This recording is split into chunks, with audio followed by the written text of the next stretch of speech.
জামাতের কর্মীরা সারা পৃথিবীতে কালেমার দাওয়াত দিয়ে যাবে।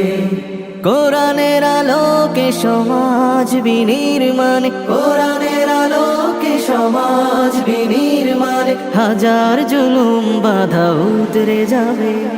জামাতের কর্মীরা সারা পৃথিবীতে কালেমার দাওয়াত দিয়ে যাবে।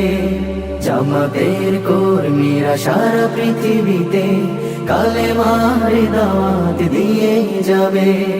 যাদের আদর্শে নবীজি চেতনা ইসলাম, শান্তি কায়েমে যারা শপথ নিল, যারা দিনে রাতে ময়দানে খেটে যায় নির্ভীক,